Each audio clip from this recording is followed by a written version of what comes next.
giờ mà khi bạc kê này chỉ bằng một hôm cụ tầm chạy hành lúc bước chạy này thì trong bài nào và nào biết in hết putri mong play mà rồi play nào mát là play nào ngọt mà con thì hành riêng chú hay con hành vô trập nơ này thì kết quả dần thì là này mà bữa kết quả vui mừng hay là buồn bã thì nào là ngọt mà hôm kia chú ti nào hay là hình ôn là cặp nét con thế này nhột lẽ trập nơ bạc kê đẹp từ và thu tóc em mà phải đập ban đông lòng đập ban đông là một mô phải ôn được mà nó phải ôn lẽ ngồi được hè là chị tất chất cho nên nói rằng hôm kia được là trời nàng ai thì mùa mạc ôm bùa ấy cũng đi quả ló bùa hay quả lò còn là một sai nó một con là một sáu trong đường đông nam một sáu nát coi một sáu hay là một sáu bạc ấy cứ pre ấy cứ hôm sáu đâu hả chuẩn lẽ còn là con sai làm chặt củaเราmà bự còn là linh đó mạng sâu thế mà lấy chỉ nằm ngoài bị bự phí hay sao lòng coi như ấy mong bước bằng ta là phen con và phen làm ba chấp nơ đấy bước bằng ngót mà làm mạc bước bằng làm mố đưa mây đưa cướp mà vẫn bước bằng atama công bằng không có giống như là một người con mình chia đầy đủ còn cho nghĩa đầy đủ cho hai đứa con là hai sáu tâm nào thì rút cái này nó vô chung em bước bắn tầm tất chiến qua hành ra thì con bằng phèn hay đấy hay kích là hai mình này là chỉ phèn hay con này chú hay con cũng kinh panom chú hay này con nhốt chấp đơ hành gì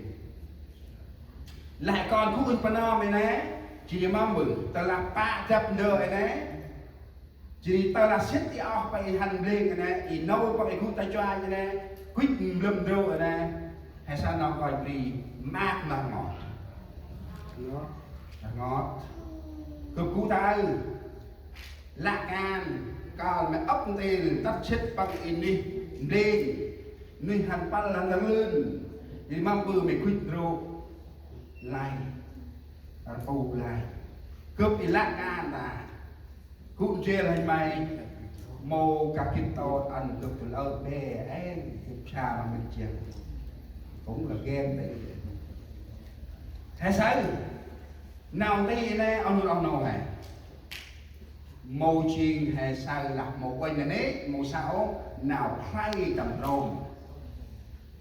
chú hay con hành xích nâu bắn hay là bằng mình là complain chỉ chú hay bằng hành xích bước vào ác giờ ta hành đi jadi phút nào hay tê ra nữa chú hay con tự xích đạt chú hay con khúc ta cho ai bước bằng mát lên còn y tự xích tạm liền này con thì khúc tầm cho ai này lạc mà on đầu ngân lạc mà con ngân bằng một cái khe ô là bằng xích mát râm hơn có làm mà cha mít chang bằng nó râm rê mát rê tầm mô in ra bằng tạ đó chỉ là sai tạ hết thì thực đi ai ông nổ anh hay sai hay là bằng thì ngô khai là bạc mic mồ ma ố ta là thằng này mày chỉ đi cướp xịt mà quài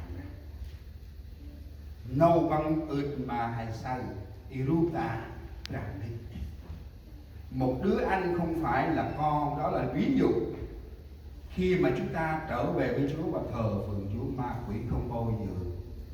vui khi mà chúng ta về với Chúa. riêng là nào bố hay chi tu hay con để tự xích à nàng ai cầm hai cướp họ chí chứ nào câu đào ai đi xui đấy nào ra đây rồi anh trong mà anh dắt dạng do gì cho bác ôm bạn anh do on dắt dạng chưa cho anh cũng dắt dạng nào hỏi là hè trong mặt ngoài ra chỗ chi cướp tay quăng tầm mặt nát xa trong mặt ngoài ra nó nào đây quá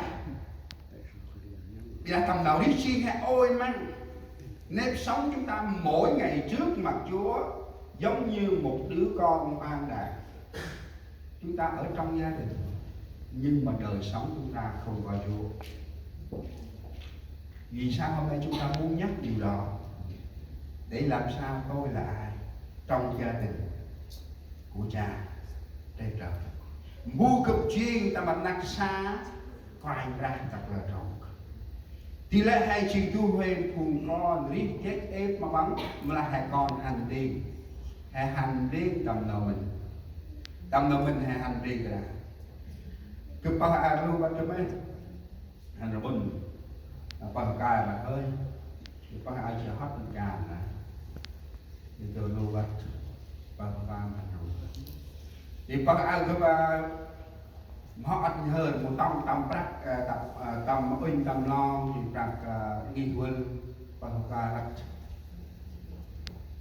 này ông nào mình hè ly tức là dù là mình không phải là con anh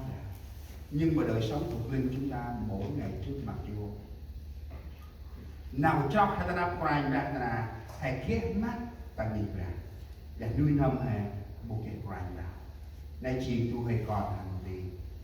quay ra ít hay là ono bằng một cái hảo every day God wait you want to come back to Him. Quay ra chăm cấp khăn ai mây chỉ gấp áp môn áp nà bằng một cái bằng một là tu hãy đi căn nhà này không phải là để dành cho họ còn chụp rào đi chụp là chụp vật cháy áp quan phong quan siêu chụp ít thân ai nữa cũng chia tán bên cái tay tu jadi là tal gani tu bao thay tal ba tu học bài này chụp ốc bằng bu con ai ít chạy à chụp ít thơm sắc bằng đi ai dùng nó ha thừa ra là trên